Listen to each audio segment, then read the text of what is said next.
Welcome to another episode of Progress and Promise. We are still talking about some of the great findings in the Pensacola Metro Report, and we hope you will be too.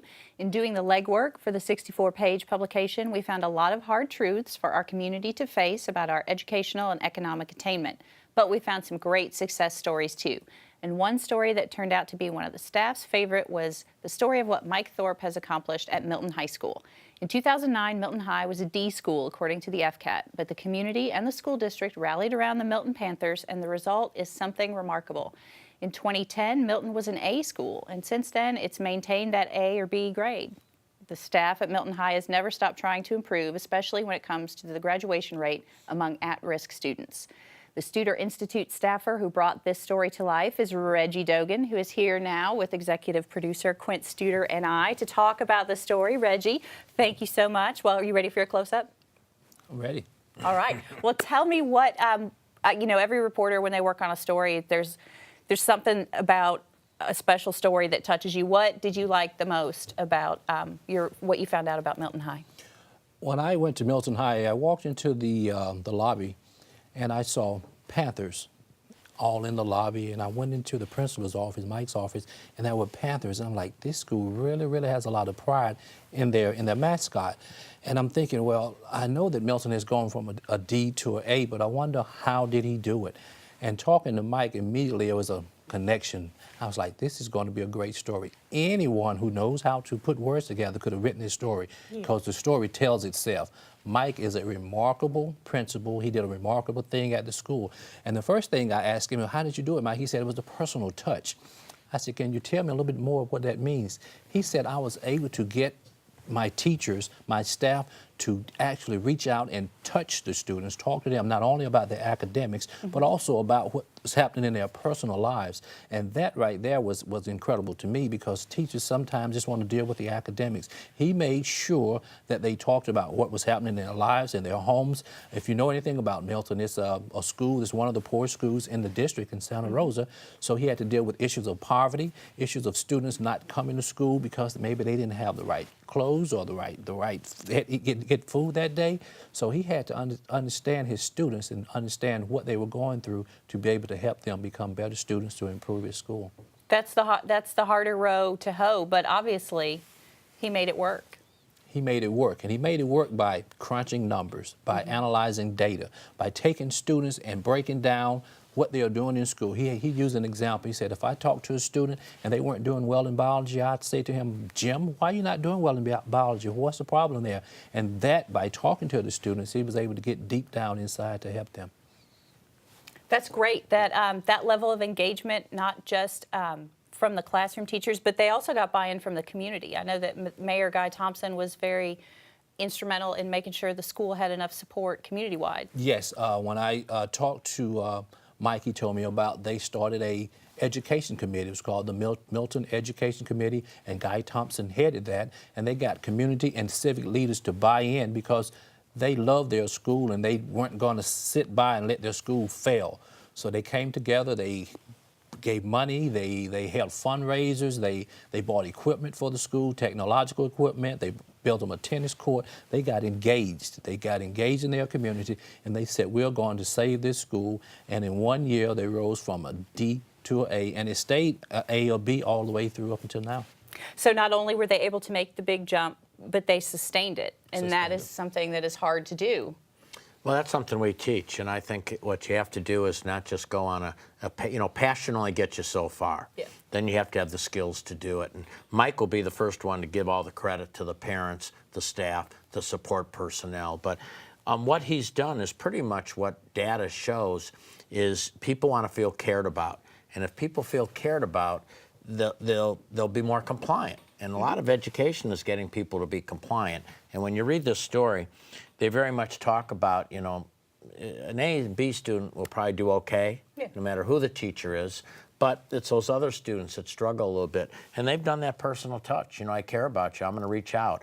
I'm going to follow you. What can I do? And I think once those students felt cared about or loved by their teachers and their faculty, and once Mike created that type of culture where teachers could do that, the kids responded. So great credit to the Milton Panthers students. Absolutely. Because they're the ones who have really gone out there and earned that A and B year after year. That's right. They did the work. The support was there for him, but they did the work. So let's take a minute to hear from the man himself, how he harnessed Panther pride. Well, you know, it was back in 1987 that I was walking this campus right here. This building was not built at that time, but man, coming back is just unbelievable memories. As I was a student at Milton High School, I had a wonderful high school experience, and I have to think that has something to do with me wanting to serve at Milton High School once I entered the teaching profession. Milton experiencing success and Milton High improving in pretty much any and every academic area doesn't happen by accident, and even doesn't happen with just the folks on this campus. What we've been able to experience within the city of Milton is unbelievable support from the city and the City of Milton Educational Committee in every facet of our campus. We're thrilled to have that partnership, and we truly believe without that partnership, MHS would not be experiencing the success that we're currently having. What we know is this: we know that our number one mission needs to be getting that high school diploma in the hands of our students and preparing our students for what's next in life. Now, we can't do that without knowing our students personally. We need to know what it is they're interested in. We need to know what are their hopes, what are their dreams. We need to know what it is that every kid will need to help them be successful. And we're turning over every rock. We are working every way possible to make sure that occurs, because we know that when we're able to make that educational experience personal to each and every student, that's going to increase their chance of graduating from high school. I see students walk in this hall with a sense of pride. You know, for many years, the sense of pride has always been centered around athletics. But now that sense of pride on our campus is for the academics that are occurring at Milton High School. I see more students involved in dual enrollment, more students involved in AP, more students saying, Mr. Thorpe, I'm going to college, I'm going to university. That's what you call changing lives. Thank you for sticking with us. We are so pleased to welcome Principal Mike Thorpe to the show. Thank you so much for making time with us. I know you're very busy. Very busy these days. Yes, but you squeezed us in, and I appreciate that. I'm going to confess, this was my favorite story in all 64 pages because, for many reasons, because you guys did not use the excuses on paper that your school has to not perform well. And because when you made the big jump from the D to the A, you didn't let that rest. That wasn't good enough. The culture of constant improvement is something that you and your staff have worked super hard on. So what was the secret? What is the secret? That's the million-dollar question. It is. It's in this article. It's right here. This article. Right here. And I think it says that there is no secret. The secret is it takes a lot of great folks, and I'm very fortunate to have just wonderful teachers, wonderful administrative staff, and wonderful students that bought in to let's try some things different. Let's study data more than we've ever studied before. Let's try to identify the source of our deficiencies and go and attack those deficiencies. Our teachers bought into forming relationships with students that go beyond reading, writing, arithmetic. It goes to the needs of students, the what's getting in the way of learning. And we're very fortunate that everything kind of came together and great things happened and continue to happen. We were fortunate to see some success early on, and success breeds success. So as we've experienced success, that has made the teachers and the students want to do more.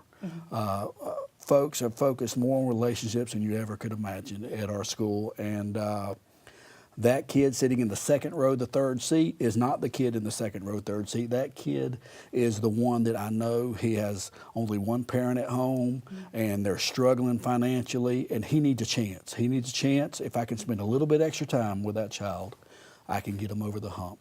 And that's the attitude our teachers have, and they've grabbed that culture we have on our campus and just continue to use that to excel. And you helped set the tone, I'm sure, for that by giving them the space to do that. I mean, they have a lot of, teachers have a ton of responsibilities, and I mean, the testing is always changing, and we could have a whole other show about all that. Sure.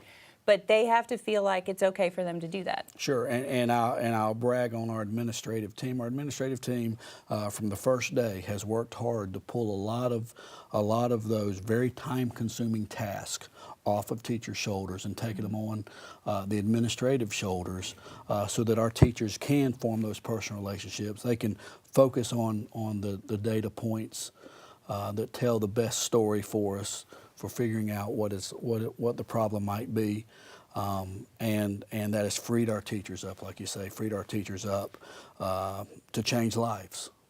What kind of data do you guys collect on students? I mean, I'm sure there's any number of things you could look at. Sure. So what kind of came to the surface as the best indicators for you? What has helped us the most, I believe, is to go back and historically look at a child's education, and you can almost go back to those elementary days, and you can follow their educational growth, and then all of a sudden you'll see something happen. These are at-risk students. Right. You'll see something happen at some point. Maybe it was 5th grade, maybe it was 7th grade, maybe it was 9th grade. And then if you go back in time and you sit and you talk to that student and you find out what happened, you'll hear some of the most tragic stories that you ever can imagine, but it'll help you understand what they're going through. Mm-hmm. And once you understand what they're going through, we're educators. We know how to fix problems. Then we go and we work on fixing the particular problem for that child. But it's been interesting to go back and look at those kids that are having a difficulty. Go back early on in their educational career and just follow the data and see when did their grades start slipping, when did their attendance go haywire, when did the problem start, and then go back again and figure out what happened during that school year. So when you made the big jump from the D to the A, I'm sure that was super exciting. That had to be a great day. We But had a then pep you were rally. exactly. We had a but pep then, rally. what do you do? Then it's like, okay, well, what now? Yeah. Well, what now was we had improved a lot, and we were very proud about improving a lot. But it felt so good we wanted to continue. Oh, yeah. And so And our you get folks new kids. These kids don't stay in high That- school the whole time. Right. That's No, okay. because you're getting them through high school send in us 4 that years. new crop. That's Send us right. that new crop. It excited our folks. We could kind of mention, hey, why don't we try this or why don't we try that? Well, we had some success, so okay, let's try it, Mike. Yeah. And that's the culture that I'm able to go to work in every day now is just teachers excited about their job, students excited about attending school, and great things happening on our campus. Now we have our problems like everyone else has. But we're working our way through them. We are not, as I have heard someone say recently, we try not to deny what the data is telling us because that's easy to do. Sure. It's easy to make an excuse. It's easy to go, oh, it's not as bad as we think. But when we have when we have data points that tell us there's a problem, our campus attacks that problem and tries every way possible to solve it. You know, Mike, couple things, and again, I relate to healthcare, but you know, the way to have better patient care is to put the nurses more in the room and get other stuff off their table, and that's what you did. Sure. That's what you did with the teachers, and I'm sure they appreciated that and recapture those teachers, because teachers went into education to teach. Right. But you know, you've really, and probably just natural instincts, but you really followed a lot of good research from Harvard, particularly John Cotter, on creating a transformation, which you have done. And first one he says is, number one, have a burning platform. Well, your F created that burning, or D created that burning platform, and you, and as Reggie said, the city. Number two is get the critical mass, which is for you, get all the faculty involved. But number three, just like you said, have some success along the way, and then don't declare victory. And the other thing you did in reading through this is, again, so magic. This is where Gallup comes in. They said, you know, whether it be a student or an employee, if they feel cared about, they'll then go that extra mile. Sure. And I think what you did is, you said it right here throughout, you created relationships. Right. You created relationships, first you with the teachers, I'm sure, and then the teachers with the students. Sure. And why yours is so good is it not about just Milton High School here, because if you look at your poverty and it's very similar to a lot of other high schools in the area. Sure it is. And they can come and learn. And I ask this in healthcare, and it's always a pretty dismal answer. So, because I'll find a great success story, and I'll say, well, how many people have visited you? And they say, none, one. I mean, with this success, have you had many other principals in Escambia and Santa Rosa County sort of give you a call and say, can we come up and spend a day or two learning? Absolutely, absolutely. There's a lot of the principals around the local area. We've spent some time together, and not only folks learning from us, but us learning from Sure. other folks. We, matter of fact, early on in our first year, the first year that I became principal, I looked at the next 10 highest schools above us across the state. And we reached out to all 10 of those schools to find out what they are doing, because maybe they were higher in one area than we were, and we tried to offer them, hey, you know, we're doing a little better in this area. Let's offer you something and try to get something from you. And we have done that every year. Yeah. And I'm happy to say that each and every year we have outscored all 10 of those teams, or all 10 of those schools the next year. But we really believe in sharing. And we believe in learning from other It's power schools as well. benchmarking. You know, one of the things the Studer Institute exists is, one, to show the dashboard, show the data, just like you said, not deny the data. Right. Number two is provide bright spots. And the reason we want to show bright spots is we could show a bright spot in Charleston. We could show a bright spot in Atlanta. But to show bright spots in your own geographic area takes away the reason it can't happen here. Sure. And hopefully we can do that. And then again, to thank you and people and put on your video and really learn from you, because this is, as I said in my column, which obviously is not your favorite, seeing that you said Mike was your favorite. But however, what I talked about is, you know, I never, until I came down to Florida, I never heard this, I don't have a dog in the hunt.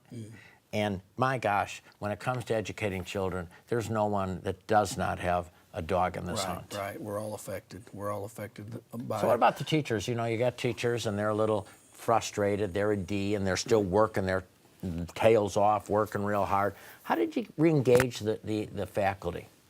Well, we knew that our school was not a D school. Our letter grade said D, and the public looking at our school, it looked like a D school. But inside our school, we knew we had pockets of great things happening. Pockets. And so what we did is we looked at those pockets of great things happening and tried to make some of these things happen campus-wide. But our teachers bought into looking at what was going on in their own classroom, and let's really digging into that data. That data doesn't lie. And being secure enough to know, yeah, this is showing we're having problems with 9th grade, whatever the subject area is, and let's work on that subject area. And I might be one of the teachers in that subject area, and let's turn things around by seeing exactly where the weakness is, what standards we're weakest on, and attacking those standards with good quality instruction.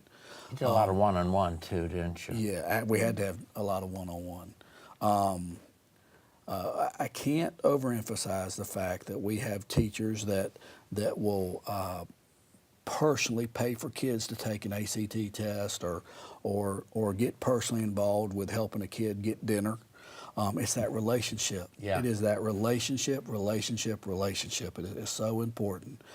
You said it earlier. If that kid believes in that teacher and that teacher believes in that kid, magic is going to happen. And it starts with those relationships. Now, Reggie, you said that Mike keeps a special book of certain kids in his office. One of the hardest things I faced in putting this story together was deciding what to put in and what to leave out, because he provided me with so much good information.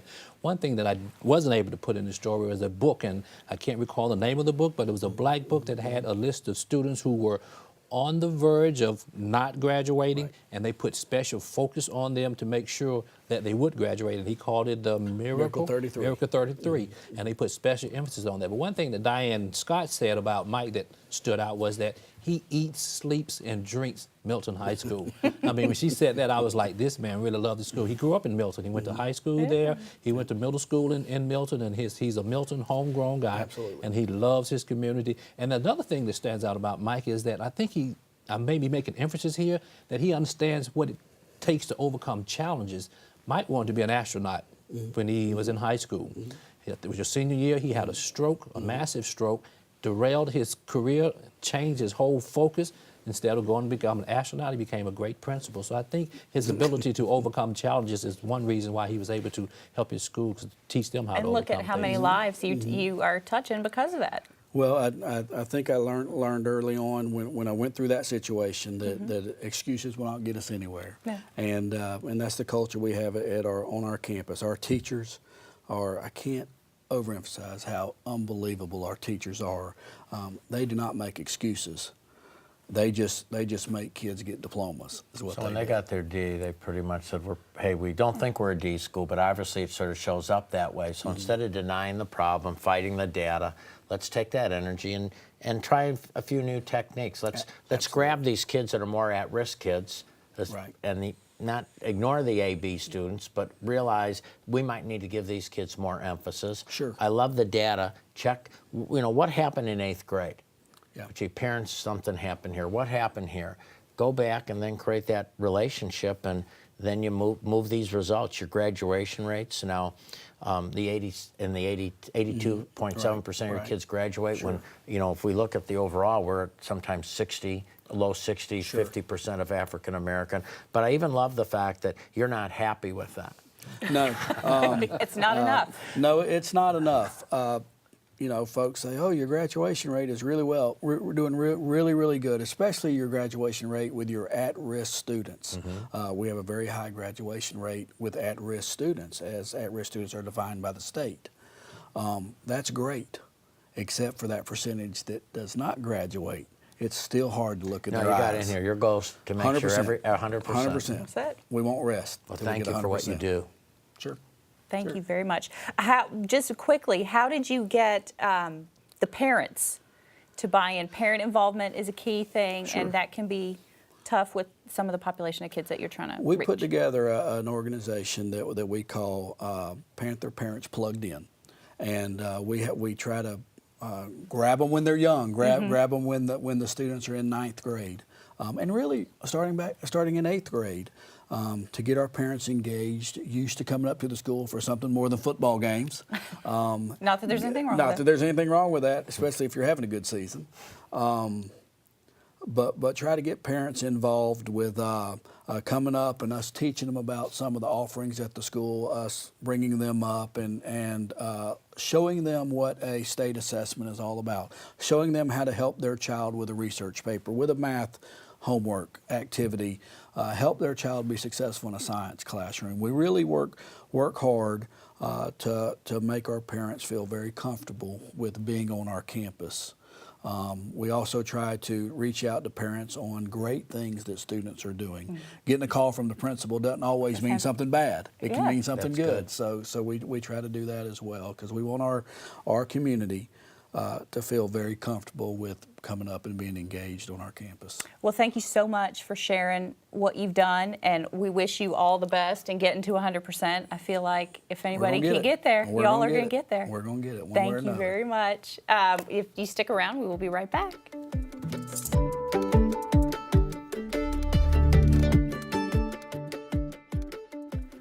I want what Mike Thorpe has. We all should. He took his alma mater from the back of the pack to the top of the charts on state standardized tests. He wanted to see the pride that athletics inspired at Milton High applied to the academic world too. He used data and evaluation of student performance with a deeply hands-on approach to mentoring his students to make sure that when they struggled, someone knew it and helped do something about it. And when the Milton Panthers made progress, Thorpe didn't let them rest on their laurels. He told Reggie Dogan he expects a 100% graduation rate from his school, and based on what he's accomplished so far, it's hard not to be a believer that he may get there. Half of the students at Milton High qualify for free or reduced price lunch. That figure is often used to gauge the poverty level of a school community, and we all know the impact poverty can have on student performance. They have lots of reasons on paper to settle, except that Panthers don't settle, not on Mike Thorpe's watch. Pine Forest High School's Frank Murphy sings from the same hymnal. The graduation rate at Pine Forest was 60% in 2013, 4 points below the Escambia County average. But Murphy is taking steps to improve that, and it has borne some fruit, especially among seniors most at risk of not graduating. It meant assigning one guidance counselor to focus on struggling seniors. That counselor led strategy sessions on taking the FCAT and end-of-course exams. She tracked their progress through report cards, transcripts, and coursework. She scheduled and conducted parent conferences to make sure everyone knew what it would take to get the diploma.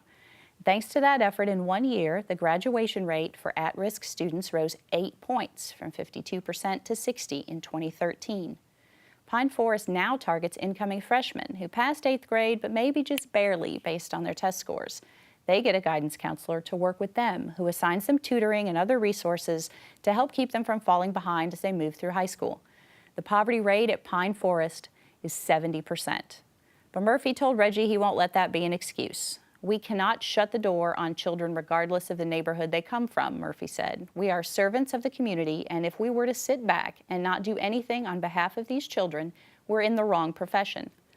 Both men clearly believe that teaching is a calling, a noble pursuit with the loftiest of goals, but they also know that good intentions are not enough. They know you have to put in the work, and when you work with children who don't have as much support at home as they should, it will mean even more work, and they do it. They could say, as many do, they come from bad homes and leave it at that, but they don't. They make the investment because they believe in the payoff. They make our community better one kid at a time. They are moving this community forward, I would argue, in a way that has more lasting impact than any subsidy or property tax forgiveness incentive. And I wish we had 100 more just like them. Thank you so much for being with us. Follow us on Facebook, and for more about the Pensacola Metro Report, go to StuderInstitute.com. Thanks.